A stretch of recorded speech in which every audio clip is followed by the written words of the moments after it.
Alors, bonsoir, heureux de vous accueillir ici dans ce magnifique amphithéâtre Giroudeau. Ravi que vous ayez bravé la pluie, le vent et tous les quatre éléments.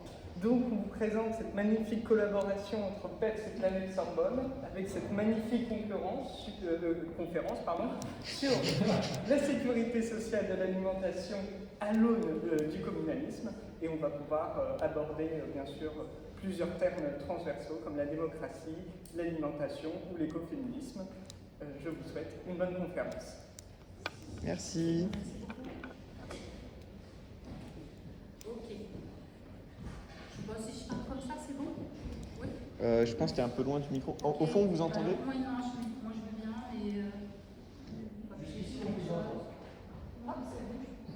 il marche? Est-ce que ça marche? Oui, très bien. Ok, ça veut dire qu'il faut que je décroche. Écoutez, merci en tout cas pour cette idée de rencontre ce soir. C'est toujours extrêmement intéressant de venir parler de l'expérience de la sécurité sociale de l'alimentation et puis surtout de voir qu'est-ce que ça voudrait dire la sécurité sociale de l'alimentation à l'aune du communalisme. L'alimentation, c'est un super sujet pour pouvoir travailler les enjeux de démocratie en particulier et qui pose de façon très très importante finalement les enjeux écologiques. Donc moi je suis Dominique Paturel, je suis co-animatrice avec Merlin qui est là-haut d'un collectif qui s'appelle Pour une écologie populaire et sociale. Dans le cadre de ce collectif, il y a un certain nombre de thématiques qui sont travaillées à travers des réseaux. Et donc moi je vais vous parler à partir du travail qui est fait dans deux réseaux, celui qui s'appelle Démocratie alimentaire et le deuxième qui est le Cercle écoféministe, parce que l'entrée sur la question telle que je vais vous la proposer là, elle est en particulier faite à partir d'un certain nombre de réflexions dans un des courants de l'écoféminisme. Alors, ce que je vous propose, c'est que on va d'abord regarder un peu qu'est-ce que c'est que le communalisme, pour qu'on arrive à se saisir un peu d'un certain nombre de principes qui nous serviront dans un deuxième temps pour comprendre un peu comment on peut décliner ça sur, en particulier, la question de l'alimentation. Alors le communalisme, comme vous le voyez dans cette première diapo, eh bien, c'est une théorie et une stratégie politique. C'est les deux à la fois, à travers aussi l'idée du municipalisme libertaire. C'est peut-être aussi comme ça que vous avez pu entendre parler, peut-être plus que du communalisme. Et l'idée, c'est vraiment de se situer dans une perspective anticapitaliste, basée sur la démocratie directe, et qui concerne, en gros, tout ce dont on a besoin pour vivre chaque jour, et nous en tant qu'êtres humains, et nous en tant qu'êtres humains dans la relation avec la planète. Alors, je vous dis les choses de façon un peu large, mais l'idée c'est celle-là. Alors évidemment, alors ça c'est vraiment aussi du point de vue de PEPS, parce qu'on a un certain nombre d'organisations qui sont proches de la nôtre et qui ne posent pas la question de la relation avec la planète tout à fait comme celle qu'on la pose, mais en tout cas pour nous, c'est évident que l'entrée, à partir du moment où on la pose en termes de démocratie directe et de perspective anticapitaliste, l'enjeu de la relation avec la planète est assez important. Donc le fondateur de l'écologie sociale, c'est Henri Bouchely, probablement que plusieurs d'entre vous l'ont déjà lu et relu, et il a influencé en particulier deux expériences de communalisme qui sont différentes et qui s'inscrivent différemment dans l'histoire d'ailleurs, qui sont celles du Rojava, donc le Kurdistan, et celles du Chiapas à partir de 1994. Voilà. Donc en gros, c'est pour vous situer un peu le contexte dans lequel on va replacer la question de l'alimentation. Alors, la municipalité, pour le communalisme, dans le cas du communalisme, la municipalité, c'est la base. C'est fondamental, c'est-à-dire que l'unité à partir de laquelle on travaille, c'est celle de la commune, de la municipalité. Donc c'est la base de la transformation démocratique social, économique et politique. D'accord? C'est-à-dire qu'on part vraiment de là où on vit, là où on habite, là où finalement on a besoin de prendre des décisions. Alors, bien évidemment, le communalisme, ça, de fait, va nous poser les questions de l'appropriation collective des institutions, l'enjeu de l'autogouvernement et de la souveraineté populaire. Alors là, c'est les principes fondamentaux qu'on va retrouver en permanence à chaque fois qu'on va essayer de poser des actions de cet ordre-là. Et le communalisme, c'est ni un parti, ni un simple mouvement social. Et il s'agit bien finalement d'une façon de penser ensemble un mouvement, d'une organisation citoyenne qui va faire de l'action politique à l'échelle locale. Voilà. Moi, ce que je vous propose aussi, c'est que vous m'interrompiez si vous avez besoin à un moment donné ou à un autre d'un éclaircissement. D'accord? Ce sera plus simple plutôt que d'attendre la fin. Donc, les partisans du communalisme, de fait, dans la situation dans laquelle on est aujourd'hui, c'est-à-dire il faut à la fois penser la situation actuelle et la situation de transformation. Et donc, ça veut dire qu'on s'engage électoralement au sein des communes. On a quand même quelques expériences de listes citoyennes basées sur le communalisme qui ont tenté des tas d'expérimentations. Donc on en a déjà eu, on a aussi des expériences qui se sont terminées, et là on est de nouveau dans une période où peut-être ça vaut le coup de se poser ces questions-là et de voir s'il n'y a pas, pour les prochaines municipales, l'idée de mettre ça en place. En tout cas on espère que certains le font. Donc dans ce cadre-là, vous voyez bien que l'idée c'est quand même d'avoir des municipalités, communautés de base, en particulier qui vont s'opposer au rôle de l'État-nation. Donc on est dans la recherche de trouver la façon dont on peut faire des alliances, se confédérer sur un mode horizontal. Et ça n'empêche pas de penser les institutions de façon plus globale, d'une façon confédérale, à l'échelle d'un pays comme la France.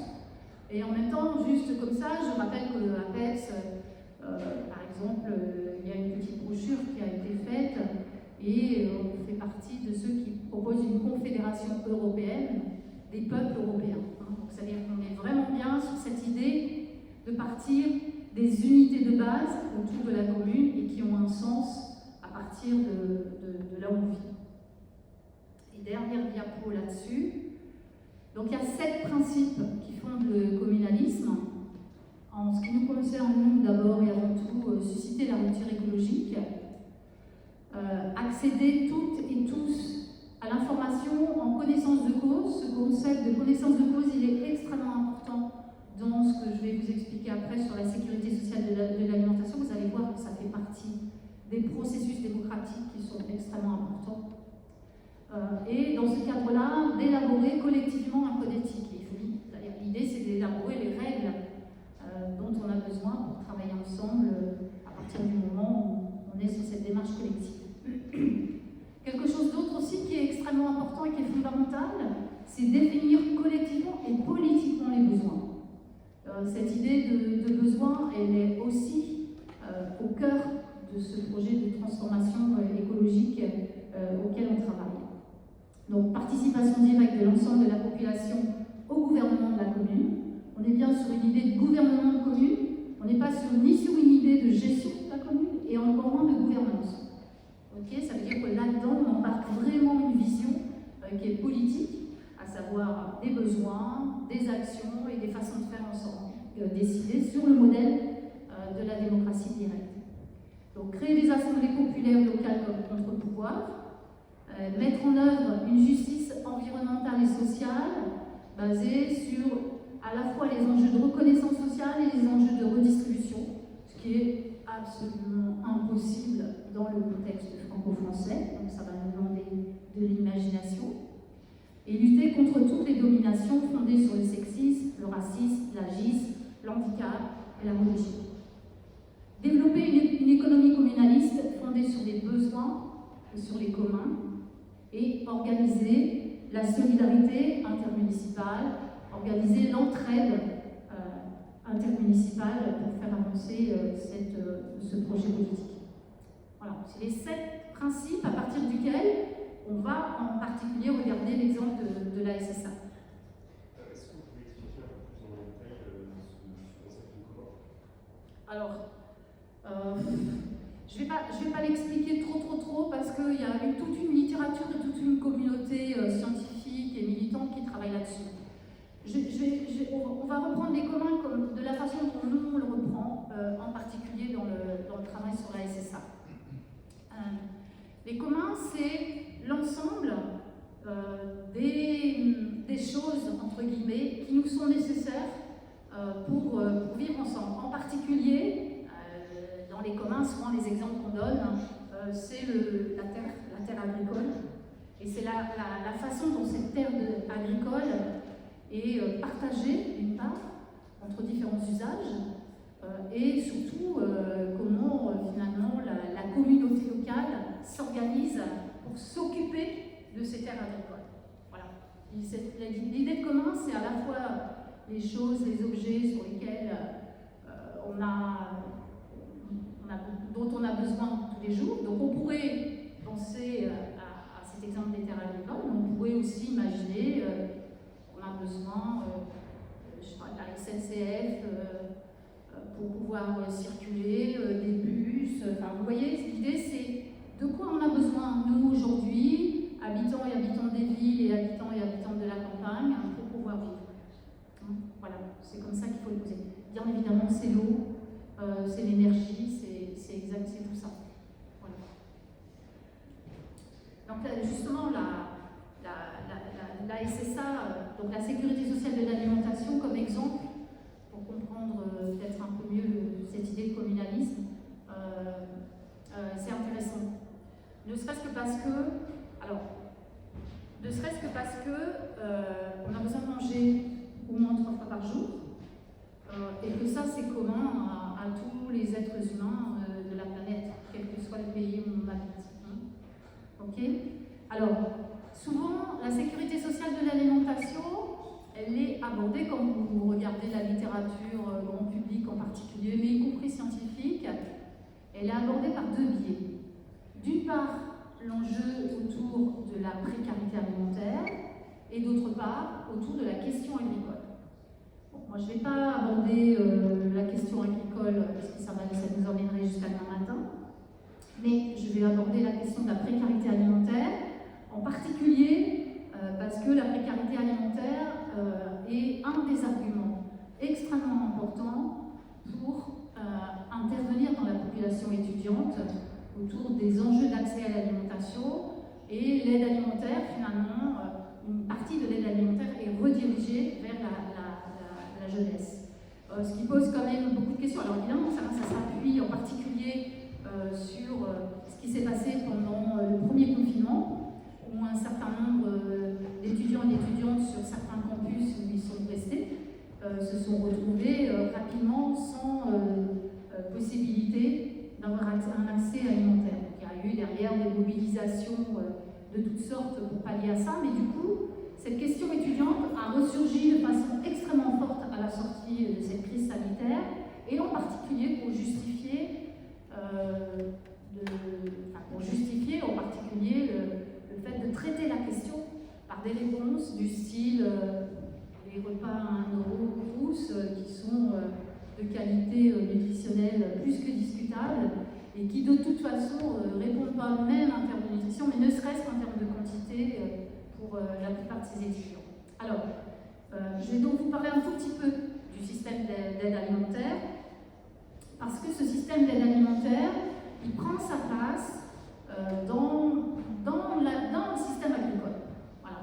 Si le système d'aide alimentaire existe, c'est parce qu'on a une production agricole qui est sur le modèle du productivisme, et que cette surproduction, eh bien, la plupart du temps, elle est utilisée via cette aide alimentaire. En plus,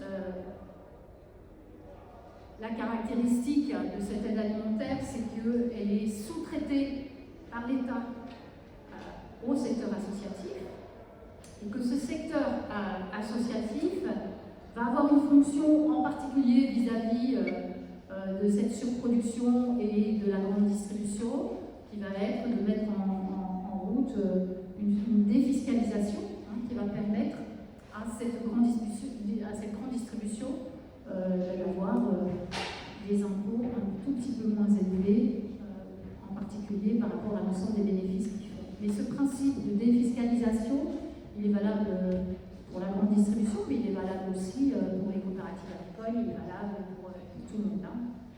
Donc, l'aide alimentaire, elle est essentiellement basée sur des dons. Elle est déléguée au monde associatif qui doit prendre en charge, sur le modèle entrepreneurial, toutes les tâches de gestion de ce travail-là.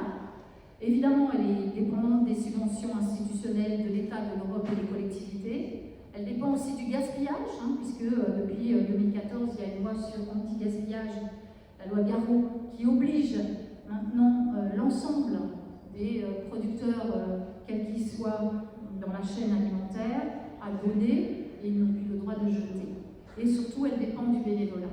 Voilà. Avec tout ce que ça veut dire, derrière, des difficultés à recruter un certain nombre de gens pour venir sur la distribution, mais aussi cette longue histoire du bénévolat dans les pays du Nord, qui amène des rapports de domination assez puissants vis-à-vis de populations en situation de pauvreté. Alors, les limites du système d'aide alimentaire en France, on les connaît par cœur. D'abord, premièrement, il y a des territoires qui ne sont pas couverts par l'aide alimentaire. On est très clairement aujourd'hui autour d'un accès inégal, mais surtout on a aussi un certain nombre de problèmes en termes de droits humains. À la mesure où on considère que c'est normal qu'un sixième de la population accède à l'alimentation par cette surproduction qui vient du système agricole et du système alimentaire en général. Voilà, on trouve que c'est normal qu'une partie de la population soit assignée à manger cette nourriture qui est en trop, c'est pas bien grave. Apparemment, ça ne pose pas vraiment énormément de problèmes. Si vous regardez la presse, vous verrez que depuis quelque temps, en particulier depuis la crise sanitaire, il y a des interventions assez fortes qui sont faites du côté des associations caritatives en termes de dignité. Voilà, avec une revendication assez forte autour de la dignité. Donc, ça vient bien nous dire aussi la situation dans laquelle on est. Donc de toute façon, ce qu'on peut se dire aussi, c'est que cette aide alimentaire qui avait comme objectif de lutter contre la précarité alimentaire, visiblement on a échoué. Voilà. C'est apparemment pas la seule et unique réponse.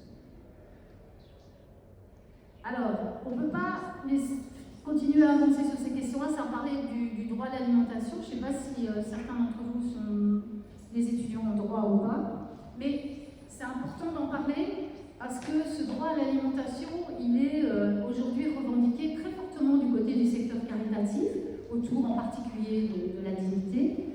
Et ce qu'il faut savoir, c'est que ce droit à l'alimentation, il est inscrit dans les droits humains de l'ONU, d'accord ? Il n'est absolument pas inscrit dans la Constitution française, ni dans aucun pays du Nord, d'ailleurs, le pays du Nord. Et ce droit à l'alimentation, il a souvent été mis en avant dans la situation des pays du Sud. Finalement, il devient une préoccupation dans les pays du Nord à partir de 2010, donc c'est quand même assez récent. Mais ce qu'il faut aussi bien se dire, c'est qu'à partir du moment où ce droit à l'alimentation est finalement niché dans les droits humains, il est complètement soumis d'abord et avant tout aux accords internationaux mondiaux du commerce. Ce qui fait qu'on peut toujours réclamer un droit humain concernant l'alimentation sans problème. Vous voyez, il y a même des chartes qui sont prévues. Il y a tout un tas de choses comme ça qui réclament ce droit à l'alimentation. Ça n'empêche que dans le réel, ce droit n'existe pas. Et quand on interroge l'État français en lui demandant où il en est de la validation de ce droit à l'alimentation, il nous répond qu'il y a l'aide alimentaire. Donc vous voyez, on est quand même dans une situation où ce droit a quand même pas mal de difficultés à se faire reconnaître. Et on voit bien aussi qu'il n'y a pas eu de procédure judiciaire, quelle qu'elle soit, de revendication de citoyens et de citoyennes, d'associations pour mettre en avant le fait que ce droit à l'alimentation n'existe pas en France. Donc, je vous ai mis un petit paragraphe sur la situation du Conseil constitutionnel par rapport à ça.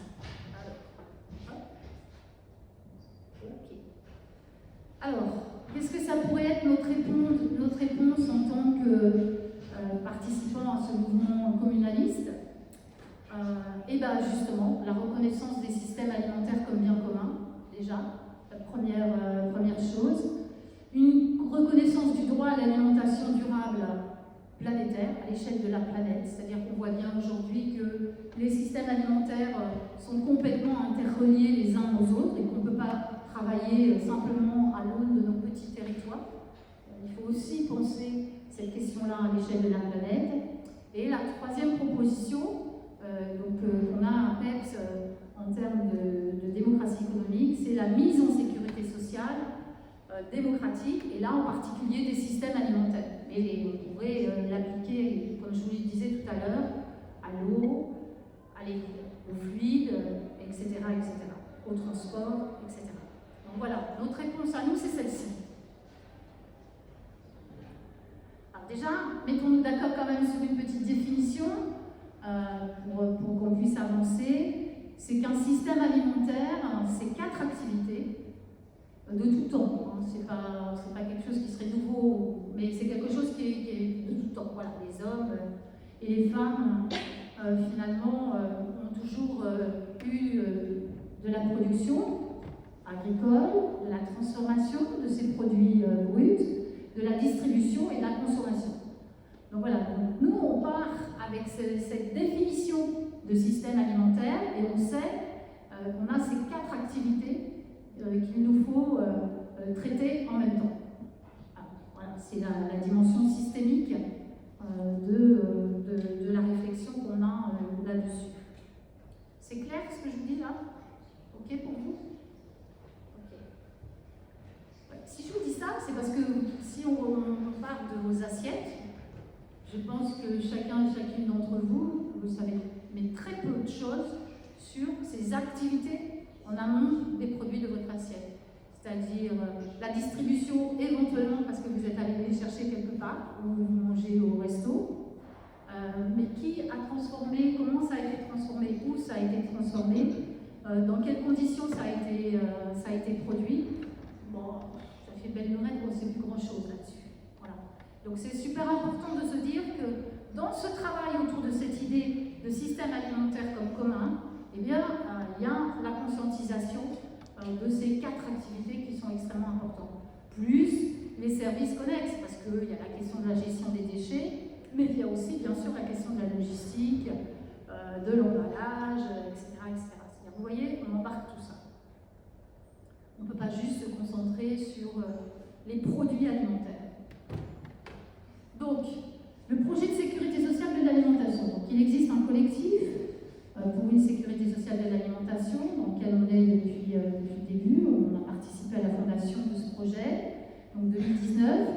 Cette proposition, elle est basée sur le régime général de la Sécu avant 1976, c'est-à-dire sur toute la période où le régime général de la sécurité sociale était essentiellement contrôlé par les travailleurs et les travailleuses qui finalement avaient en gros 50% de la décision dans la plupart des caisses.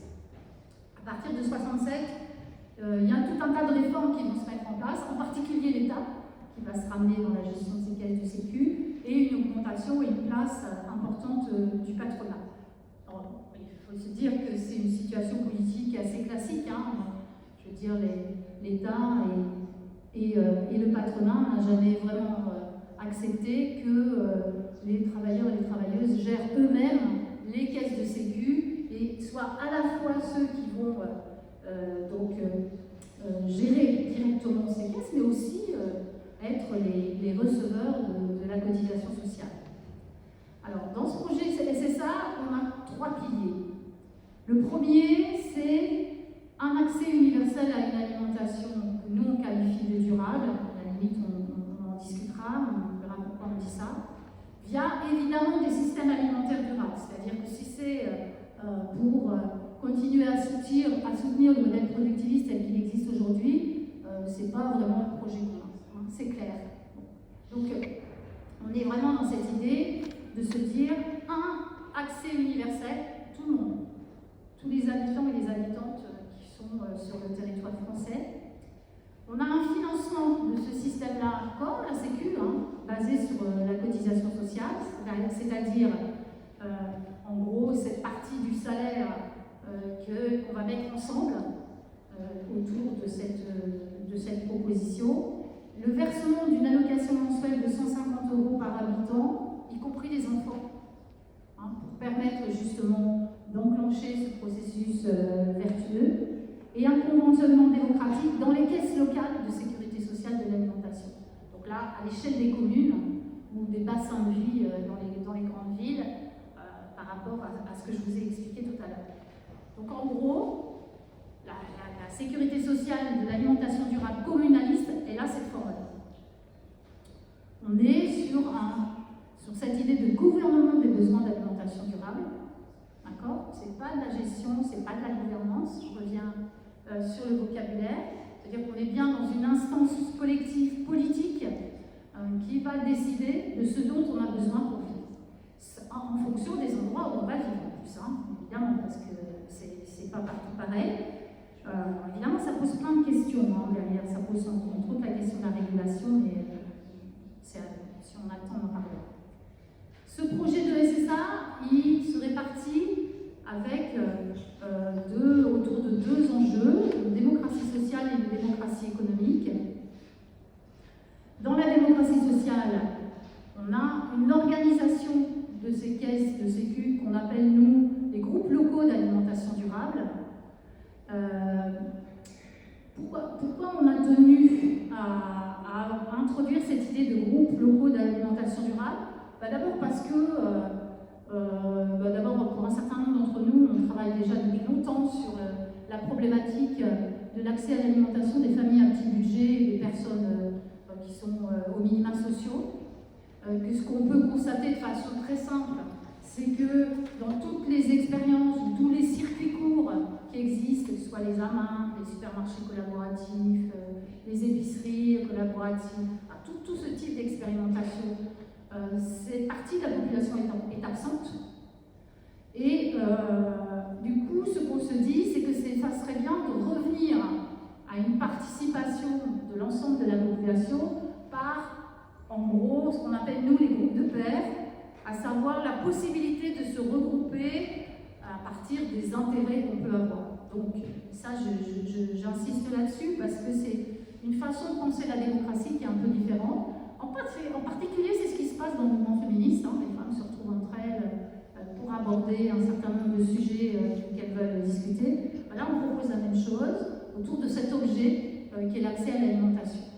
C'est pour ça qu'on les a appelés groupes locaux d'alimentation durable. Et ces groupes locaux d'alimentation durable, à un moment donné, ils vont former une caisse locale de sécurité sociale de l'alimentation.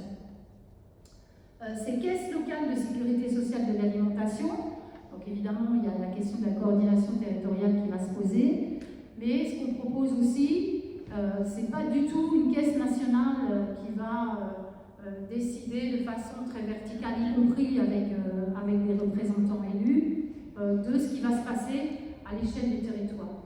C'est pour ça que nous on propose une confédération des caisses de sécurité sociale. Voilà, c'est sur le modèle confédéral. Voilà, on continue dans notre logique communaliste qui essaie de travailler les formes d'organisation des institutions qu'on va mettre en place. Donc on va être sur cette forme confédérale. Eh bien écoutez, bienvenue avec votre créativité, vos cerveaux pour finaliser comment on va s'y prendre et qu'est-ce qu'on va y faire. Voilà. Et on a un autre aspect qui s'appelle démocratie économique, donc là qui est basé sur le fait que ces caisses sont financées par la cotisation sociale. Il y a l'attribution d'une allocation mensuelle universelle. Voilà.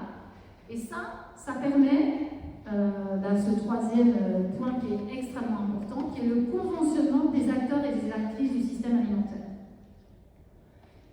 Et donc, avec au minimum quand même deux choses. la proposition qui est faite, c'est d'abord d'une part des produits alimentaires sans pesticides, c'est le minimum. Okay. Et la deuxième chose, une proposition de rémunérer les professionnels qui sont dans ces activités, donc les agriculteurs, les artisans de la transformation par exemple, les salariés de l'agroalimentaire, au minimum à 2 000 € brut. Maintenant, tout de suite. Dans 25 ans, maintenant, tout de suite. Voilà. C'est le minimum de départ à partir duquel on voudrait poser un peu ce cadre-là. Alors, pour revenir sur les aspects de démocratie sociale, pour être un petit peu plus précis, donc on a ces groupes locaux, là, ce que j'étais en train de vous expliquer. L'échelle comprend, c'est les bassins de vie, en particulier sur les grandes villes et les métropoles. On a une coordination territoriale de ces groupes locaux. Il faut chercher comment on va appeler, comment on va trouver les mécanismes pour mettre en place cette coordination. Je suis désolée, je n'ai pas de truc fini à vous rendre sur cette question-là. Et puis, sur la question de la confédération des caisses, on propose de travailler avec 3 assemblées. Une assemblée mixte, une assemblée de femmes et une assemblée d'enfants. Autour de ces questions de besoins de la vie ordinaire, on pense aujourd'hui que le fait de passer par le regard des femmes est absolument vital. Et quand on s'intéresse un peu à la littérature écoféministe, notamment du courant de la subsistance, on voit bien comment, à travers l'histoire, il y a eu une énorme perte des savoirs accumulés par les femmes. Et donc on pense aujourd'hui qu'on est dans une situation politique à l'échelle planétaire qui nécessite de repartir sur, en gros, qu'est-ce qui se passe dans nos vies de tous les jours. C'est essentiellement les femmes qui les prennent en charge. Je ne dis pas que c'est qu'elles, on est d'accord. Mais c'est essentiellement elles. Et donc on pense que c'est aussi à partir de ces regards-là qu'on va peut-être pouvoir trouver des façons de réfléchir et des solutions un peu plus efficaces. L'autre chose qui est importante aussi, c'est de remettre les enfants à leur place un peu dans tout ça. Et là, c'est pareil. Alors là, pour le coup, moi, je suis absolument convaincue que sur ce type de projet, on a besoin des enfants maintenant, tout de suite, aujourd'hui. Et à chaque fois que je rencontre des profs, d'ailleurs, j'arrête pas de leur dire pourquoi vous ne mettez pas une petite caisse de sécu là, avec les mouflets de vos classes? Parce que franchement, il y a une conscientisation de ces questions-là chez les jeunes, les plus jeunes, qui est vraiment très très intéressante. Moi, j'ai fait plusieurs interventions en collège, par exemple, qui n'est pas du tout le public sur lequel moi j'ai l'habitude d'intervenir, et franchement, ils m'ont scotché sur leur façon de réfléchir à la question de la démocratie. Donc, du coup, je me dis, ils ont leur place dans cette confédération des caisses autour de ces 3 assemblées. Voilà, donc ça, c'est le projet qu'on porte à PES. Je vais vous donner quelques points de repère pour que vous voyez un peu qu'est-ce que ça veut dire cette allocation de 150 € par mois. Donc, ça veut dire qu'il nous faut 120 milliards pour le faire et le mettre en place. Mais c'est intéressant de mettre ces 120 milliards en regard du budget de la Sécu tel qu'il existe aujourd'hui. Donc vous voyez, nos 120 milliards, bon, c'est une somme qui peut paraître conséquente, mais franchement, par rapport au budget de la Sécu, bon, ça va. C'est pas ce qu'il y a de pire. D'autant plus que, évidemment, l'hypothèse qu'on fait, c'est que si on fait entrer une alimentation produite correctement dans le système, peut-être on sera un peu moins malade. Voilà, l'idée c'est aussi celle-là. Donc, un point de repère législatif, parce que comme on n'arrête pas de nous dire oui, ce que vous racontez, de toute façon c'est pas possible, personne ne votera jamais pour ma société de président, on rappelle que la 5e branche de la sécurité sociale, c'est-à-dire la branche autonomie, elle s'est mise en place par 2 lois organiques et simples en août 2020. Apparemment, ça n'a pas posé de problème. Donc, ce qui veut dire qu'il n'y a pas d'obstacle législatif, il n'y a pas d'obstacle technique qui empêcherait de créer cette branche. On est bien sur un problème politique et pas autre chose. Alors évidemment, alors ce qui est super important aussi, c'est que vous voyez on est aussi sur une demande universelle, c'est-à-dire que nous, on la propose pour l'ensemble des personnes qui vivent en France. Voilà. Donc on ne se pose pas la question de savoir s'ils sont résidents réguliers, pas résidents réguliers, ou de passage, ou autre. D'accord? Donc ça, c'est quand même un des fondements aussi du régime général de la sécurité sociale. Alors il y a un autre aspect que je n'ai pas abordé là dans mes slides, mais qui est quand même important, c'est que il y a donc cette vision de la sécurité sociale en branche. Donc c'est pour ça qu'on réclame une 6e branche. Hein. Mais ce qui s'est mis en place à partir de 67, ça a été donc ces branches qui doivent fonctionner en autonomie sur elles-mêmes. Quand je dis en autonomie, c'est-à-dire que l'excédent d'une branche ne peut pas aider une autre branche. Voilà. Évidemment, nous, ce qu'on dit, c'est que bah, oui, la 6e branche, pour l'instant, on n'a pas trop le choix, il faut la demander comme ça. Mais le projet derrière, c'est quand même de revenir à une idée de caisse de régime général. Voilà, tout simplement. De caisse de régime général. C'est-à-dire cette possibilité de faire en sorte que les différents risques se soutiennent les uns les autres. Alors c'est vrai que sur l'alimentation, on a aussi souvent comme objection, qui est complètement évidente, hein, c'est qu'on n'est pas tous malades tous les jours en même temps. Et donc, le régime maladie va fonctionner par moment pour certains et pas pour tout le monde, en fonction de nos besoins. Et pour l'alimentation, c'est un peu différent, quoi, parce qu'on mange 3 fois par jour et on a besoin de manger tous les jours. Donc c'est un peu plus, disons que, évidemment, c'est un peu plus compliqué. Mais sur le principe, ça pourrait tout à fait se gérer comme ça. Alors pour résumer un peu ce que je vous ai dit là, en gros, on serait autour de cette idée de citoyenneté alimentaire communaliste. En français, ça se dit comme ça. En anglais, on est sur du food citizen. Et en gros, ça repose sur 5 éléments qui seraient extrêmement importants à retrouver à chaque fois. Un, on participe à des actions collectives qui sont soutenues par des principes de démocratie directe en connaissance de cause. Ce concept de connaissance de cause, il veut dire que, eh ben oui, évidemment, pour se lancer là-dedans et pas avoir une réponse, par exemple, par l'aide alimentaire, c'est super important de comprendre que le système alimentaire, c'est ces 4 activités dont je vous parlais. Voilà. C'est de comprendre la situation de l'agriculture française en France aujourd'hui, de comprendre par exemple ce qui est en train de se passer à l'Assemblée nationale, au Sénat, on va voir ce qui va se passer après, qui est par exemple de revenir sur le fait d'empêcher un certain nombre de pesticides néo. Voilà, par exemple. Vous voyez, c'est des choses comme ça, c'est-à-dire que si on n'a pas les moyens de comprendre les enjeux de ça, on a quand même du mal à imaginer ce que ça peut avoir comme conséquence. Donc le concept de connaissance de cause, c'est celui-là. Bon, évidemment, d'être sur des actions qui servent à quelque chose, qui sont efficaces, pragmatiques, on est d'accord. Ne pas perdre de vue la systémie du système alimentaire, c'est-à-dire qu'on est sur ces 4 activités. Évidemment, on ne peut pas tout faire, mais c'est pas parce qu'on ne peut pas tout faire qu'il ne faut pas, dans un petit coin de sa tête, garder l'idée de ce qui se passe pour les agriculteurs, ce qui se passe pour les salariés de l'agroalimentaire ou pour le boulanger à côté de chez nous. Donc ça veut dire aussi que derrière, il y a un énorme besoin d'apprentissage collectif et de partage des connaissances et des savoirs. Donc il faut vraiment se remettre au travail là-dessus.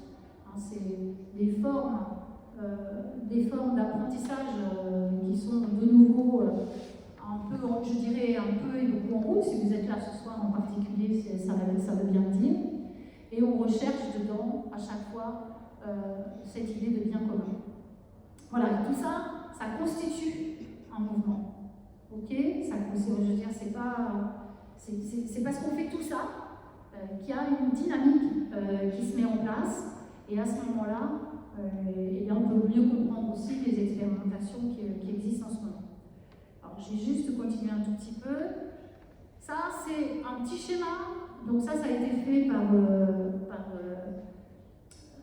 nos camarades de Réseau Salariat de Lille.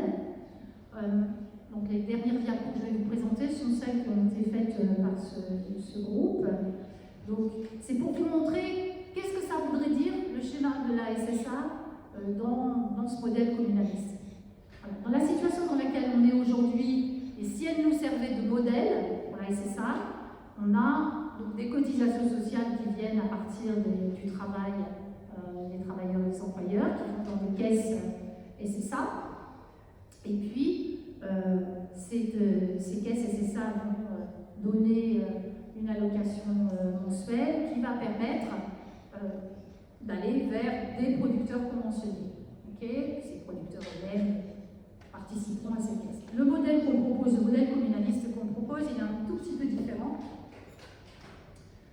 Puisque nous, ce qu'on propose, c'est finalement d'avoir comme interlocuteur direct le fait de participer à soutenir le travail du système alimentaire. Voilà, donc on va en priorité chercher à soutenir le travail du système alimentaire. Pourquoi? Tout simplement parce que si on n'y investit pas et si on ne soutient pas le travail, on aura du mal à transformer les systèmes alimentaires. Voilà. Et effectivement, à partir de ça, la possibilité pour la population d'avoir une allocation qui va lui permettre d'aller vers ces secteurs soutenus dans un premier temps, conventionnés dans un deuxième temps. Voilà. Alors, juste une petite diapo pour vous montrer le réel de la situation dans laquelle on est aujourd'hui. Aujourd'hui, la production bio et label rouge, c'est 7 milliards d'euros. C'est-à-dire, en gros, sur nos 150 euros par personne, en gros, c'est 6% de la proposition. Vous voyez, c'est aussi ça le problème, hein, c'est qu'on a un problème de production durable en amont. Si on devait se baser que sur l'existant d'aujourd'hui, avec cette allocation mensuelle, on soutient essentiellement l'agro-industrie. Voilà. Ok. Je ne sais pas si c'est clair pour vous. D'où la réflexion très intense qu'on a aujourd'hui sur qu'est-ce qu'on fait, comment on se débrouille, comment on soutient ça. C'est pour ça qu'on fait. Alors attendez, parce que du coup je suis allée trop loin. Hein. Voilà. C'est pour ça qu'on propose ce schéma, qui est d'abord et avant tout de soutenir la transformation du travail dans le système alimentaire. C'est pour accélérer le processus. Quand accélérer la façon de parler, en tout cas faire en sorte qu'il y ait une possibilité de transformation. Donc, utilisation de la cotisation SSA, si on imagine que cette cotisation, en gros, on la répartit entre deux pôles, quoi. Un pôle de consommation et ce pôle investissement, à savoir soutenir le travail du système alimentaire. Donc, en gros, ça ferait 100 euros d'allocation par personne, ça représente 80 milliards, et ça permet de couvrir 44% des dépenses d'alimentation en dehors de la restauration et 32% des dépenses d'alimentation de façon beaucoup plus globale. Il nous reste 40 milliards, donc à partir desquels on peut investir dans le système alimentaire. Et juste pour vous donner un petit point de repère, en 2017, le volume d'investissement de la filière du système alimentaire en France était de 17,4 milliards. Donc vous voyez quand même la proposition de SSA, telle qu'on l'a fait, c'est vraiment une proposition qui peut permettre de transformer le système alimentaire. Et je vais terminer par les hypothèses qu'ils ont faites autour de quelle est la contribution, en gros, par rémunération sur la cotisation. Donc on fait une contribution, la première c'est les contributions qui est assise sur la valeur ajoutée. Donc, valeur ajoutée, ça veut dire, en gros, donc la valeur ajoutée des entreprises, c'est égal à le chiffre d'affaires, moins les salaires et moins les services et tout ce qui permet de faire fonctionner l'entreprise. Il reste quelque chose qui s'appelle la valeur ajoutée. Nous, en tout cas, on soutient la proposition qui est celle de prendre la cotisation sociale pour financer la SSA sur cette valeur ajoutée. Donc dans ce cadre-là, si la cotisation sociale est prise là, vous voyez en gros, pour quelqu'un qui a un salaire de 1 500 euros, 2 000, 2 500, 3 000, 3 000, voilà ce que ça représente. Donc la cotisation en tant que telle, elle est de zéro, elle est prise sur la socialisation autour de la valeur ajoutée. Et donc, vous voyez en gros, un actif qui est tout seul touche 100 euros, etc., etc. Vous voyez le processus là? Ok. Maintenant, si on est sur l'hypothèse où la cotisation est prise sur les salaires, directement une cotisation qui se rajoute aux cotisations qui existent déjà, là, vous voyez qu'on est dans un contexte complètement différent. C'est-à-dire que pour quelqu'un qui a 1 500 euros de salaire brut, il va cotiser 195 euros et il va recevoir 100 euros. D'où l'importance, pour nous vraiment de façon extrêmement forte, de bien savoir ce que ça veut dire, cette histoire de financement par la cotisation, de ne pas rester dans le flou et d'être dans cette hypothèse précédente qui est la contribution sur la valeur ajoutée du travail. Je ne sais pas si c'est clair pour vous tous et toutes. Voilà. Bon, il y a d'autres hypothèses, d'autres scénarios, il y en a plusieurs. Là, je vous ai donné, disons, les hypothèses les plus fortes pour vous montrer la différence entre les deux et ce que ça donnerait de façon concrète sur cette histoire de cotisation. Voilà, moi j'ai fini. Soit vous avez besoin de petits éclaircissements, et si vous n'avez pas besoin, je propose que Fiona vienne parler d'une expérimentation et on pourra compléter avec des expérimentations telles qu'elles existent en France aujourd'hui, parce qu'il y en a beaucoup. Hein. Des questions? C'était vachement clair ce que j'ai dit? Oui. Moi j'ai une question concernant les pesticides, parce que la France, malheureusement, est dans l'Union Européenne et on se rend compte qu'il y a quand même plus d'homogénéité, que les lois elles sont du tout les mêmes, il y a simplement à comparer l'Espagne et la France. Bien sûr. Et comment est-ce que dans votre projet vous réussiriez finalement à homogénéiser en fait les lois mais à l'échelle européenne? Bien sûr. Alors on est quelques-uns hein, à porter l'idée de la SSA à l'échelle européenne. Hein. C'est pas bon, je ne cache pas que c'est pas de la tarte, parce que finalement, d'abord parce que tous les régimes de protection sociale ne sont pas forcément sur ce modèle-là, et puis parce que par exemple sur la question des pesticides, les discussions elles passent beaucoup par le biais des organisations agricoles. La Confédération paysanne, par exemple, a des discussions elle-même hein, avec d'autres syndicats agricoles, et on voit bien que c'est vachement compliqué. Voilà. Et en plus, je dirais qu'aujourd'hui, on est dans une période de recul extrêmement forte, avec une mobilisation agricole du côté des organisations agricoles extrêmement forte à l'échelle européenne, et qui est essentiellement constituée des organisations qui veulent garder le système productiviste, et en particulier des pays comme les Pays-Bas, comme l'Allemagne, qui eux, s'ils rentraient dans autre chose que ce modèle-là, ils se retrouvent dans une situation catastrophique. Dans des pays comme l'Espagne, par exemple, il y a une mobilisation autour de ces questions, et pas simplement que des pesticides d'ailleurs, sur le modèle disons, de production. Mais on ne pourra pas de toute façon faire avancer cette idée de sécurité sociale de l'alimentation comme bien commun sans avoir ce travail à l'échelle européenne, mais pas simplement qu'à l'échelle européenne hein, d'ailleurs. Je ne vois pas comment va se passer la discussion avec des pays comme le Maroc. Ça ne me paraît pas possible. Je veux dire, une grosse partie des produits frais qu'on mange viennent de là. Donc c'est impossible de ne pas discuter avec eux. Mais de la même façon que d'une façon ou d'une autre, on va avoir à discuter avec des filières d'approvisionnement qui sont encore beaucoup plus loin que ça. Et ça, c'est d'autant plus important qu'il faut quand même bien comprendre qu'une des bases du système alimentaire français est lié à son histoire colonialiste. Ça, c'est une première chose.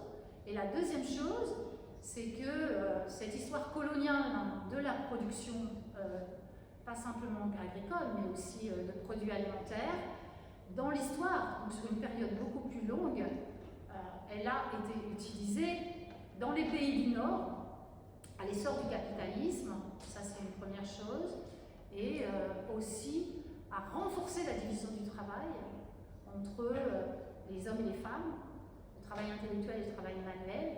Et il y a certaines écoféministes qui vont encore plus loin, hein, parce qu'elles montrent comment ces produits issus de l'agriculture coloniale a permis finalement de mettre en situation de subalterne les femmes des pays du Nord.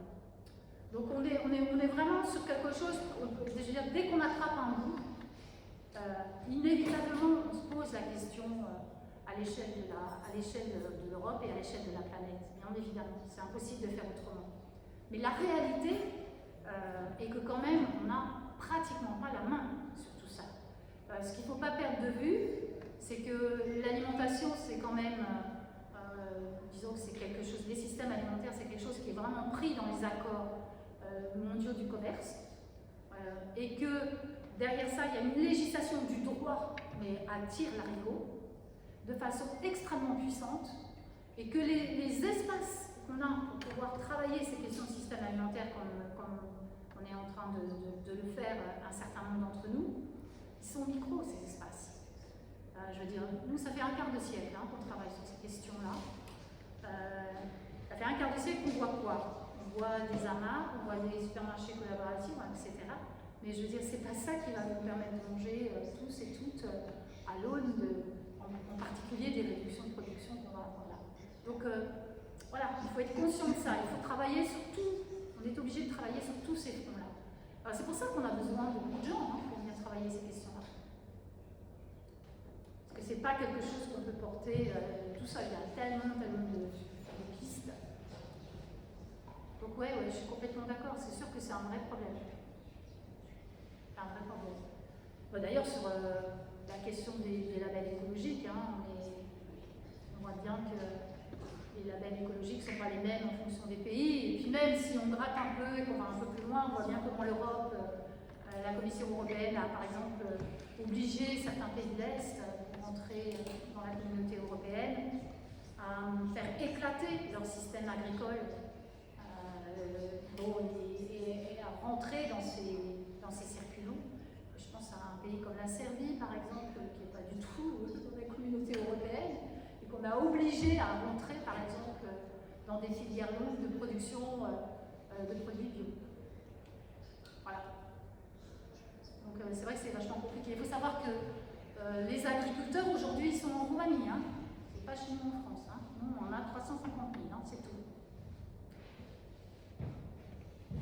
Bon, moi j'ai des collègues qui sont dans la prospective et qui me disent « Te casse pas la tête, dans un petit siècle il n'y aura plus de paysans, donc tu travailles pour la mémoire. » Ok. Vous avez d'autres questions Il y a... Est-ce que dans votre modèle, vous prenez aussi des mesures en termes de bien-être animal, etc. Je suis désolée, j'entends pas. Est-ce que dans votre modèle, il y a aussi des mesures en termes de bien-être animal et Oui. en termes de... Oui, bien sûr. Donc réformer tout l'abattage, etc. Oui, bien sûr, bien sûr. Je n'ai pas parlé, mais par exemple, si on parle d'alimentation, la question de la viande, c'est une grosse bataille. Et la question, c'est pas juste que tout le monde devienne vegan, hein, ne gonflez pas les véganes là. Hein. La question, c'est pas celle-là. La viande, c'est un enjeu de lutte sociale énorme et d'une violence terrible. Donc c'est un sujet qui est compliqué à la fois sur la situation de la production animale, d'ailleurs, parce que ça s'appelle comme ça, hein, voilà, qui est, c'est pas possible de penser que les choses peuvent continuer comme ça c'est sûr, complètement. Après, du côté des organisations paysannes, comme la Confédération paysanne, c'est impossible d'imaginer un système agricole sans la présence des animaux. Enfin, c'est pas possible. Donc vous voyez, on oscille là-dessus, et en même temps, il ne faut pas oublier que le fait de manger de la viande, c'est une conquête sociale. C'est une conquête sociale, et que la viande aujourd'hui est extrêmement présente, en particulier dans les milieux des familles à petit budget. Et ça va vachement loin, hein, parce qu'aujourd'hui, dans les enquêtes qu'on peut faire, on voit dans un certain nombre de familles comment la viande est destinée aux hommes, aux garçons, pas aux femmes, aux filles. Je parle de la France, hein, je ne parle pas d'autre chose. Voilà. Donc oui, c'est une grosse bataille, c'est un gros truc. Et c'est source de lutte extrêmement violente. Donc il faut faire. C'est pas facile à aborder comme sujet. Donc peut-être faire intervenir Fiona. Et après, on pourra poser d'autres questions. Non, mais vas-y. Et je voulais continuer les questions après par la suite. Je trouve ça. Comme tu veux. Non, je pense pas. Ok. Voilà, non, c'était juste pour vous dire que nous, on est deux membres de la Marmite Rouge. C'est une association qui est dans le 12e arrondissement de Paris et qui milite activement sur la SSA, justement, à faire connaître le principe par l'éducation populaire et à son expérimentation. Du coup, on a développé un outil qui est la fresque de la SSA et qu'on fait dans différents cadres. Vous pouvez notamment nous retrouver à l'Académie du Climat tous les premiers mercredis du mois. Vous pouvez vous inscrire en ligne. Voilà. On est aussi sur Instagram, la Marmite Rouge, n'hésitez pas à nous suivre. Et on a aussi mené une petite expérimentation il y a 1 an qu'on aimerait bien réitérer, mais de manière plus large. Cette première expérimentation a été autour de la baguette tradition. En gros, pendant 1 mois, on a recruté une centaine de personnes. Et en fait, on a fait des partenariats avec 8 boulangeries dans le quartier du 12e.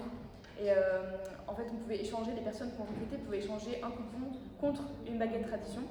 Et les carnets de 10 coupons étaient achetés entre 2 et 20 euros selon les moyens des personnes. Donc ça faisait qu'il y avait des personnes qui avaient des baguettes tradition à 20 centimes et d'autres qui avaient à 2 euros. Et ça faisait une caisse qui s'équilibrait comme ça. Et quand les personnes allaient acheter leur baguette avec leur coupon, on ne peut pas savoir combien elles ont acheté de vos coupons. Donc il n'y a pas ce côté stigmatisant de l'aide alimentaire où tu dois montrer que tu gagnes pas assez d'argent pour pouvoir bénéficier de ça. Donc c'est vraiment une proto-expérimentation. Il n'y a pas du tout d'aspect démocratique parce que c'est nous qui avons décidé qu'on travaillait sur la baguette et donc la prochaine fois quand on recommence une expé, on veut faire quelque chose de plus global. Mais c'était pour essayer. Donc voilà, c'était pour vous donner une idée de à quoi ça peut ressembler, une petite expérimentation en dehors des modèles de caisse qui sont plus connus. Et voilà, en tout cas c'est juste pour vous dire ça. Si jamais ça vous intéresse comme sujet, n'hésitez pas à nous suivre sur les réseaux, à nous rejoindre même. On fait des réunions souvent tous les mardis dans le 12e. Et voilà, et pour rebondir sur ce que tu dis sur l'écoféminisme, moi ça me fait penser à un truc où à chaque fois là dans les expérimentations qui ont été développées, souvent d'ailleurs c'est des hommes qui les présentent et ils disent qu'ils ont vraiment fait attention à exclure tous les produits transformés et à vraiment inclure que les produits bruts. Ouais. Et en fait, je leur demande, mais c'est qui les cuisine les produits bruts en fait? C'est qui passe le... Moi ça m'intéresse tu vois, de savoir, ok vous dites qu'il faut bien manger, il faut manger des produits bruts, mais qui est-ce qui cuisine le produit brut pendant 2 heures à la maison après? Donc c'est pour ça que je pense que l'Assemblée des femmes c'est super intéressant pour un peu repenser tout ça à l'aune de qui effectue vraiment le vrai travail alimentaire derrière. Donc voilà, c'était ma petite réflexion. Et je vous souhaite une bonne fin de discussion. Et puis il y a donc des expérimentations assez emblématiques comme la caisse alimentaire de Montpellier, par exemple. Il y a une grosse expérimentation qui va rentrer dans une nouvelle phase. Et une des questions qu'on a en ce moment, c'est que sur toutes ces grosses expés, alors que ce soit Montpellier, Toulouse, Bordeaux, Strasbourg, sur Paris, peut-être aussi, je ne sais pas. Sur le 20e, ouais, voilà. Ce qui est important de comprendre, c'est qu'on est dans une période où un parti politique s'est beaucoup investi sur ces questions-là, c'est des écologistes, et qu'on entre dans la période des municipales. Et donc cette proposition-là, on va la retrouver dans pas mal de programmes. Donc ça veut dire aussi que ça peut être intéressant du côté des réflexions de listes citoyennes, etc., de pouvoir peut-être aborder ces questions-là. Il y a d'ailleurs, dans pas longtemps, une PPL, qui va être une proposition de loi à l'Assemblée nationale qui risque d'être déposée par les écologistes concernant la mise en place d'expérimentations de caisses de sécurité sociale de l'alimentation. C'est hyper intéressant. Ben, on va le faire maintenant. Ben voilà. Mais comment vous voyez la question de l'acceptation sociale? Parce que là, je pense qu'on trouve tout ça génial. Mais je pense que quand je vais en parler à mon dîner de famille, des gens plutôt de droite avec un capital social plutôt aisé, un capital social économique plutôt aisé, ils vont me dire non, on n'a pas trop envie. Et puis, quand vous voyez aussi l'idée de l'allocation, certaines personnes qui vont se dire non, je n'ai pas envie d'avoir une allocation. Voilà, tout, comment pour lutter contre le mythe de l'assistanat, tout ça, toutes ces questions. Voilà. Ok. Bah, déjà, cette proposition de SSA, c'est surtout pas une politique de pauvres. Hein. Voilà. C'est justement cette idée de faire en sorte que la population se mobilise pour transformer les systèmes alimentaires. Et faire en sorte, en particulier, on sait que l'alimentation, et aujourd'hui il y a des liens directs entre l'alimentation et un certain nombre de maladies chroniques, qui touchent toute la population, qu'on soit pauvre ou pas pauvre. Alors c'est sûr que ceux qui ont des petits budgets ont certainement plus de problèmes de santé. Mais je veux dire la question de l'obésité, la question des problèmes cardiovasculaires, enfin, je veux dire, on peut avoir un budget conséquent et être malade quand même. Hein. Voilà. La question des cancers aujourd'hui, quand même, c'est assez hallucinant de voir le nombre de cancers qui sont dans une population qui est beaucoup plus jeune. Donc, la SSA, elle est là pour ça. Déjà, ça c'est une première chose. Et la deuxième chose qui est super importante, c'est vraiment cette idée de transformation. C'est-à-dire qu'on n'arrivera pas à transformer les systèmes alimentaires qui sont pris aujourd'hui dans cette vision d'un capitalisme financier plus, si on n'essaie pas de mobiliser la population là-dessus. Voilà. La SSA, contrairement à ce qu'on pense, c'est un projet transclasse. Même si derrière, évidemment, pour un certain nombre d'entre nous, le projet anticapitaliste est très clair.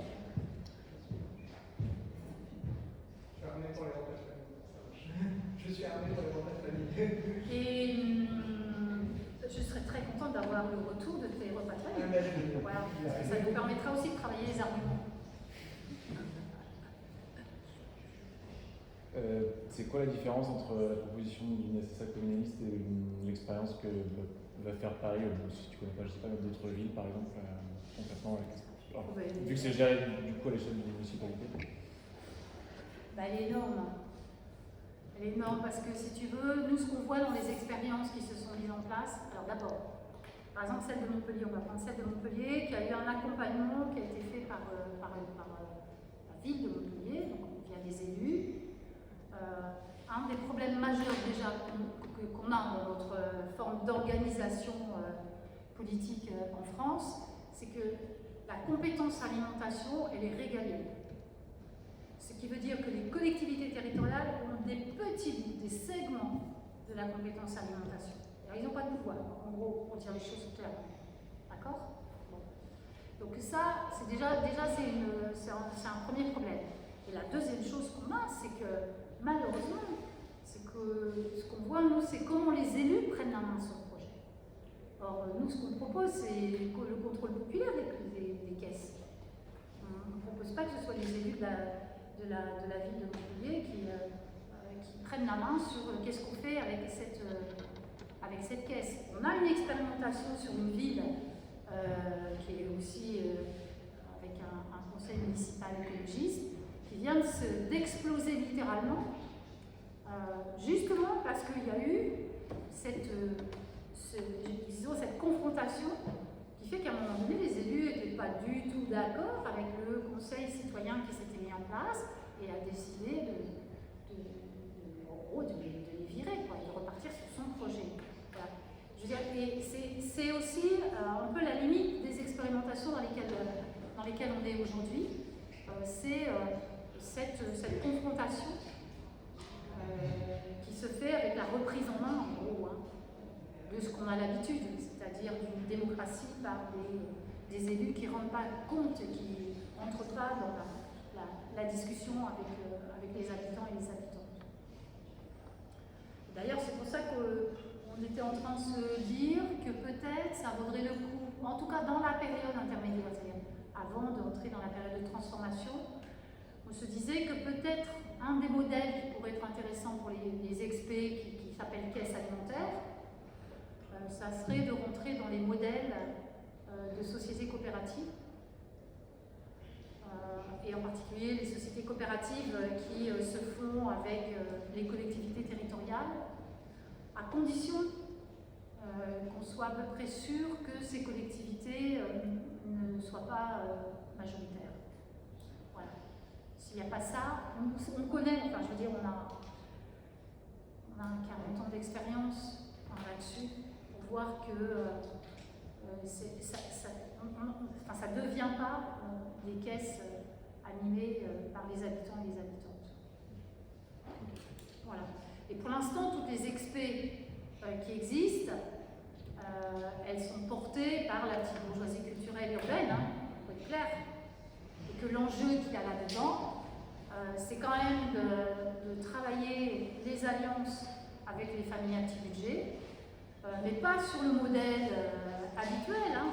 C'est ça la grosse différence aussi si on réfléchit par le biais du communalisme, qui consiste à aller chercher les pauvres puis dire qu'on fait alliance avec eux. Non, c'est de travailler avec les gens là où ils sont et à partir de ce dont ils ont besoin. Et les besoins de certains groupes ne sont pas forcément les mêmes besoins que moi. Et c'est ça qu'on est en train de chercher dans ces caisses. Hein. C'est comment on repart de ça et comment on travaille les alliances. Et je peux vous dire que pour l'instant, on n'y est pas. Il y a d'autres questions? Aujourd'hui, la SSA, c'est un changement dans le modèle de la production, mais c'est aussi un changement dans le modèle de la consommation. Je pense qu'ici, on est tous alertes de comment on vient consommer, etc. Mais c'est quelque chose qui part de la population, n'est aujourd'hui pas formée dessus. Oui, on est d'accord. Et qui, pour une partie aussi, a du mal à l'accepter, que ce soit dans la type de consommation ou dans effectivement la question féminine sur qui va faire à manger, qui va cuisiner, les nouveaux qu'on va apporter. Comment est-ce que ça c'est vu par les CSA, enfin, dans ce modèle-là? Comment est-ce que ça va être apporté avec? Parce que c'est un côté éducationnel qui a un coût aussi. Non, je suis d'accord. Hein, je suis d'accord. Moi, je peux te répondre à partir des réflexions que nous on a menées. Voilà, ça, je peux te répondre là-dessus. Mais entre ça et puis la réalité de ça, il y a quand même un sacré pas. Mais par exemple, moi je pense qu'une partie de ces caisses de sécu, elles bougeront ou elles changeront par la façon dont les femmes et les enfants vont se mobiliser. Voilà, ça me paraît évident. C'est-à-dire que s'il n'y a pas ça, si tu veux, s'il n'y a pas finalement là où, en gros, les tâches du quotidien se prennent en charge, hein, voilà, c'est ça qui compte, c'est cette mobilisation-là qui compte. Voilà. Si c'est pas là, on arrive à faire bouger les choses, avec ce concept de en connaissance de cause, c'est-à-dire bien comprendre que la situation dans laquelle on est, c'est qu'on n'a surtout pas la main sur les systèmes alimentaires, que les États dans lesquels on habite ne peuvent même plus légiférer, ça sert à rien parce que de toute façon on est sur des systèmes à l'échelle de la planète qui sont complètement financiarisés. Donc voilà, c'est de comprendre ça et de voir qu'à partir de ça, comment on reprend la main là où on est. Et ça consiste à faire avec ce qu'on peut faire. Quoi. Tu vois, l'idée, c'est pas de se dire qu'on attend l'aube du grand soir ou le lendemain de la grande soirée, j'en sais rien, mais c'est maintenant tout de suite, qu'est-ce qu'on peut faire? Voilà. On peut faire un complément pour la question. Si tu regardes l'alimentation, c'est quoi? L'alimentation, c'est un système où les producteurs choisissent pas ce qu'ils produisent, et où les consommateurs choisissent assez peu ce qu'ils consomment, sauf s'ils ont vraiment les moyens. Le gros modèle au milieu, c'est la distribution alimentaire. Et on pourrait dire la transformation, mais la transformation, c'est une composante qui est ailleurs. La question de la distribution, c'est qu'aujourd'hui, elle est monopolisée par un petit groupe d'acteurs économiques extrêmement puissants. Vous avez entendu parler de Lactalis, par exemple, qui va fixer les prix du lait, etc. Mais on parle aussi des supermarchés. C'est très visible dans un cas comme la Martinique et la Guadeloupe, en ce moment mobilisés contre les prix extrêmement chers qu'imposent 4 acteurs sur toutes ces îles à la population au prétexte du fait que ça demande des exportations internationales. Donc la SSA, elle se pose à cet endroit-là. Le but, c'est de construire une organisation sociale qui part d'une propriété de l'État, d'une propriété de tout le monde, sur laquelle à la fois les consommateurs et les producteurs puissent dire « Hey, c'est nous qui décidons ce qui doit être produit et ce qui doit être consommé ». Donc, de fait, ce que tu dis sur les habitudes de consommation, aujourd'hui, la plupart des gens qui souffrent de malnutrition, soit parce qu'ils mangent des produits trop gras, etc., ou parce qu'ils n'ont pas assez à manger, c'est pas par choix. À partir du moment où ils auront la main sur le système alimentaire, là, ils vont se poser la question de ce qu'ils ont envie de manger, et les habitudes, elles changent très vite. Aussi parce qu'ils vont décider avec les producteurs et avec les transformateurs de l'alimentation, qu'est-ce qui peut être produit, qu'est-ce qui peut être distribué, dans quelle proportion, etc. C'est ça l'enjeu, et c'est ce qui s'est passé sur la question de la santé dans notre pays. Pourquoi on a un des meilleurs systèmes de santé du monde? Parce qu'à un moment donné, on a fait la sécurité sociale dans les années 40-50, et les gens, ils ont pu reprendre en main ça et décider très concrètement comment on allait soigner tout le monde de façon équitable, avec des actions de qualité, des hôpitaux de bonne qualité, etc. Et ce truc-là, qu'on nous en dit, on peut l'étendre. On a beaucoup parlé de la sécurité sociale de l'alimentation ici. Il y a plein d'autres secteurs sur lesquels on peut étendre le système de la sécurité sociale, parce que la sécurité sociale, ça permet un truc très très sympa, qui est de sortir du marché, donc de la libre concurrence qui va être dominée par des acteurs économiques autoritaires. Si je vous dis autoritaire, je pense que vous voyez pourquoi les entreprises sont autoritaires, surtout en ce moment. Petite photo des États-Unis. De sortir du marché pour en faire un espace qui est sous contrôle démocratique. Et ça, c'est un des trucs révolutionnaires qui existe déjà dans la sécurité sociale. C'est pour ça qu'on considère que la sécurité sociale, c'est une forme de déjà-là communiste. Il faut se réapproprier, parce qu'aujourd'hui, du fait qu'il est entre les mains de l'État et que le patronat, les syndicats patronaux ont une énorme marge de discussion sur la façon dont la sécurité sociale est appliquée, eh bien, on en est dépossédé. Mais il faut aussi l'étendre. Parce que le but à la fin, c'est de sortir d'un modèle économique qui est à la fois mortifère pour tout le monde, parce qu'on souffre tous des inégalités qu'il produit, et à la fois mortifère pour la planète. Et ça, c'est extrêmement simple. On n'a plus le choix. Donc, je pense que c'est là que se trouve, pour nous, PEPS, l'intérêt du modèle de la sécurité sociale alimentaire. Et c'est pour ça qu'on en a fait une aussi grande et précise conférence. Vous compreniez aussi que ce qu'on appelle souvent l'utopie, etc., c'est quelque chose de à la fois très complexe sur le plan économique, mais aussi très concret. On peut réellement appliquer, qui s'appuie sur des connaissances, des expérimentations empiriques très poussées. Ouais, puis l'idée, c'est vraiment à partir de ça, d'établir ce qu'on appelle des marchés concrets.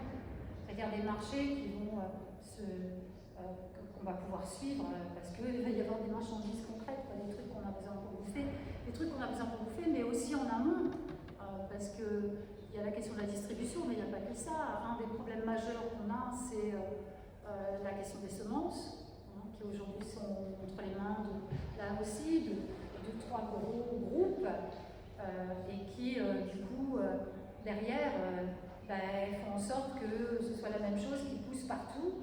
Et la même chose qui pousse partout fait que dans les situations de choc climatique, on risque de ne plus avoir à bouffer, tout simplement. Donc, par exemple, il y a un enjeu très fort sur la question de la diversification des semences. Voilà. Donc, il y a des tas d'actes de désobéissance aussi dans cet ordre-là.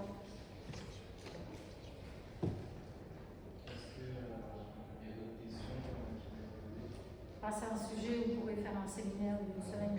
Si on abordait chacune des activités, là, waouh. C'était très intéressant. Au nom de Planète Rome, j'aurais bien aimé remercier Dominique Naturel, parce que c'était très très intéressant et tant mieux si ça vous a intéressé. On est une association qui veut faire en sorte de faire rentrer l'écologie à la Sorbonne, parce que c'est vrai que ces questions-là sont très peu discutées, même dans les amphithéâtres. Aujourd'hui, c'était une très belle opportunité que PEPS nous a permis. Je ne sais pas si Marin, tu veux parler de PEPS aussi. Je ne sais pas si ça vous intéresse. Globalement, notre organisation, elle vise à quoi? Elle vise à penser ce qu'est la sortie du capitalisme du point de vue de l'écologie. Donc, je vous ai déjà fait un petit panel, mais ce panel, il permet de comprendre quoi. On ne sort pas du système simplement en prenant le pouvoir à un moment donné, comme ça, dans un claquement de doigts, qu'il soit électoral ou révolutionnaire. On change de système économique à partir du moment où on arrive à reprendre les moyens de subsistance d'une société. Le tournant entre le féodalisme et le capitalisme, c'est le moment où, avant, c'était les aristocrates, les nobles, qui possédaient la terre, qui possédaient les moulins, et qui donc avaient la main sur le système économique.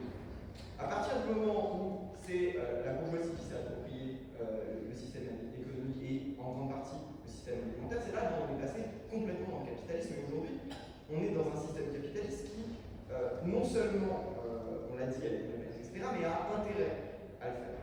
Pourquoi? Parce que les crises qu'il va générer, elles vont lui permettre de s'éteindre encore plus. C'est ce que la théoricienne d'écologie et essayiste Naomi Klein appelle la stratégie du choc. Par exemple, en Louisiane, en 2005, quand il y a eu un cyclone, ils se sont servis des dégâts qui étaient produits par le cyclone pour dégager les populations afro-américaines de la Nouvelle-Orléans, reconstruire en neuf, privatiser des quartiers entiers, et à la fin, vous vous retrouvez avec une ville touristique et des populations ultra précaires.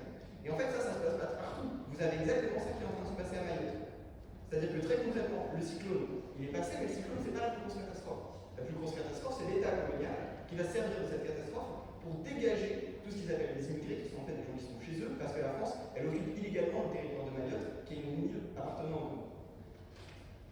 De fait, on a en face de nous des gens qui ne vont pas être convaincus par les mesures écologiques. Les seules mesures écologiques qu'ils vont trouver sympas, c'est des mesures qui vont permettre de justifier moralement leur action, de faire peser plus d'impôts sur les classes populaires et de ne pas en faire peser sur les classes plus aisées. L'écologie, c'est pas ça, c'est pas une justification pour les bourgeois, pour leur politique. L'écologie, c'est une façon de se réapproprier nos besoins. Et ça, on a besoin de le comprendre parce que les quelques organisations aujourd'hui qui luttent pour proposer un projet de société alternative, elles ne le comprennent pas. Elles se concentrent d'essayer de refaire revivre le fantasme communiste de la classe ouvrière organisée qui va reprendre le pouvoir.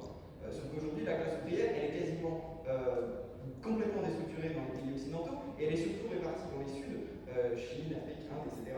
Et donc, de fait, nos fantasmes en Europe, pour parler de ça, ils sont assez déconnectés de la réalité.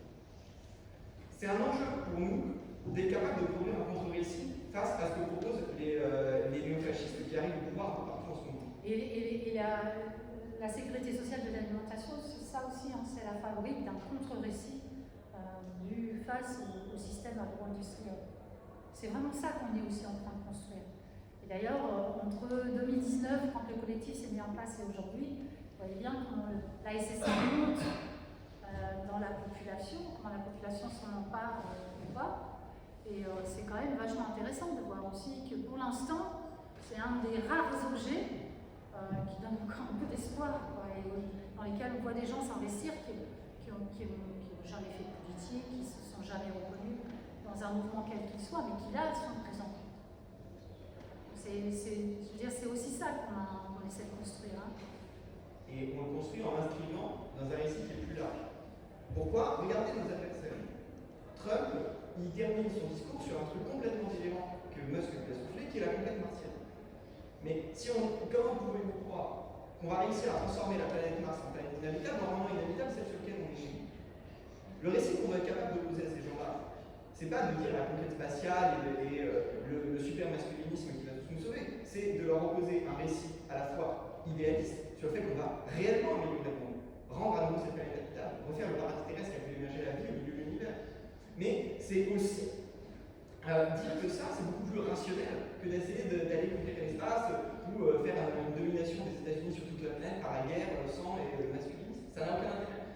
Leurs récits sont complètement fous. Les nôtres, on nous traite d'utopistes, mais ils sont beaucoup plus rationnels. Et on peut amener les gens vers ça. La responsabilité de l'écologie, c'est de construire un nouvel internationalisme qui s'oppose à leur récit de domination, qui triomphe partout. C'est pas seulement les États-Unis, c'est la Russie, c'est tout ça. Le but aussi, c'est à l'échelle même de nos territoires, la France, d'avoir aussi un projet de société. De ne pas seulement se reposer sur des programmes qui vont nous sauver très temporairement la mise, si par miracle le NFP arrive à tenir et à remporter les mises contre le Front National. Le but, c'est d'avoir un projet réel d'amélioration, de transformation de la société sur le long terme. Et nous, à BEPS, on appelle ça, non pas la 6e République, mais la seconde commune, parce qu'on veut s'inscrire dans l'héritage communaliste, donc le fait d'être construit la démocratie directe à l'échelle locale qu'on fait remonter, mais aussi dans l'héritage révolutionnaire de la Commune de Paris, qui était le seul régime de démocratie directe à exister en France, à part la Première République. Donc, c'est très important de voir comment une proposition économique s'imbrique avec un projet de société global et un projet de société, on va dire, institutionnel au sein d'un pays, le nôtre. Et ça, c'est quelque chose qu'on veut vous proposer de construire si ça vous intéresse, et que vous verrez de toute façon grandir, parce qu'on considère que la gauche, elle va continuer à perdre si elle n'a pas de projet de société réel à opposer à celui de l'extrême droite. C'était pas forcément une conférence facile que vous avez eue là. Elle était très technique. Mais il faut que vous compreniez que cette technicité, elle s'inscrit dans tout un récit politique et toute une pratique de la politique. Il faut qu'elle soit capable